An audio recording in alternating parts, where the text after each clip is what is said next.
तो चिप्स अपनी वाइफ को वहाँ पे याद करता है। वो कहता है कि ऐसे वाक़यात में जब भी इंग्लैंड के हालात ख़राब होते तो कैथराइन कैथराइन इंग्लैंड पे ट्रस्ट करती थी कि इंग्लैंड ऐसे सारे वाक़यात को हैंडल कर लेगा।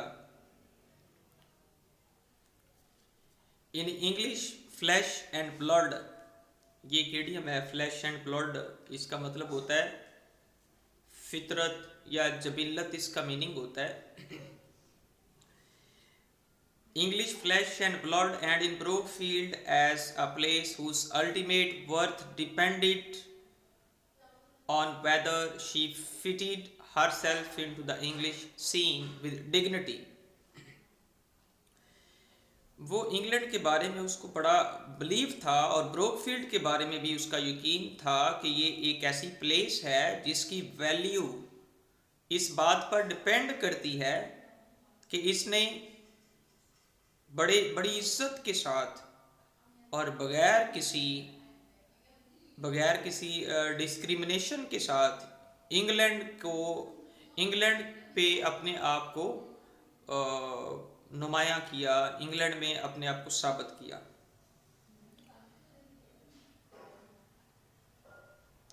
एंड विदाउट डिसप्रपोर्शन, बगैर किसी अदम तनासब के।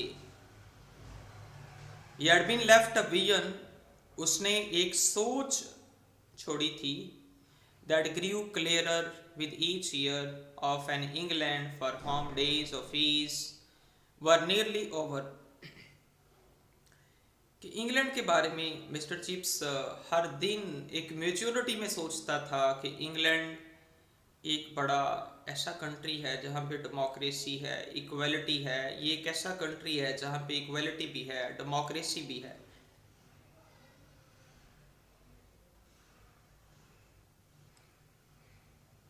into of a nation steering into channels where a hair breadth of error might be catastrophic। Catastrophic एक इम्पॉर्टेंट वर्ड है जिसका मतलब डिस्ट्रॉय करना, तबाह करना।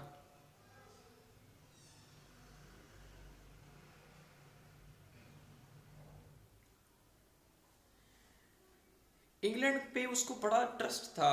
कैथराइन सोचती थी कि एक गलती, छोटी सी गलती भी तबाही की तरफ लेके जा सकती है। वो गलती सोच के भी हो सकती है। अगर हमने ये सोच लिया कि ये मुल्क अमीरों का है और इस मुल्क में बड़ा डिस्क्रिमिनेशन है, बड़ा इम्तियाजी सलूक किया जाता है, और अगर हमने छोटी सी गलती भी कर ली सोच के अंदर भी, तो हम बहुत पीछे जा सकते हैं।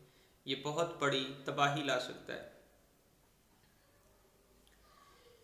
ही रिमेंबर्ड द डायमंड जॉबली, उसको वो डायमंड जॉबली का वो साल याद था जब इंग्लैंड ने 75 ईयर के पे सेलिब्रेशन की थी और मलका विक्टोरिया भी वहाँ पे जाती है। There had been a whole holiday at Brookfield, ये डायमंड जॉबली पे ब्रोकफील्ड पे सारा दिन छुट्टी थी।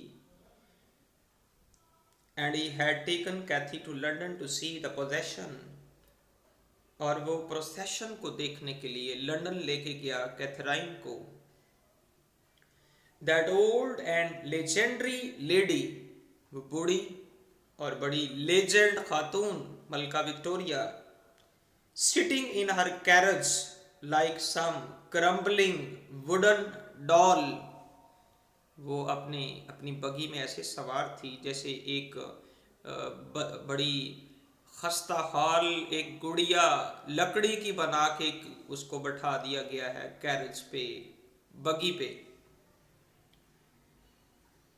had symbolized impressively so many things that like herself were nearing an end।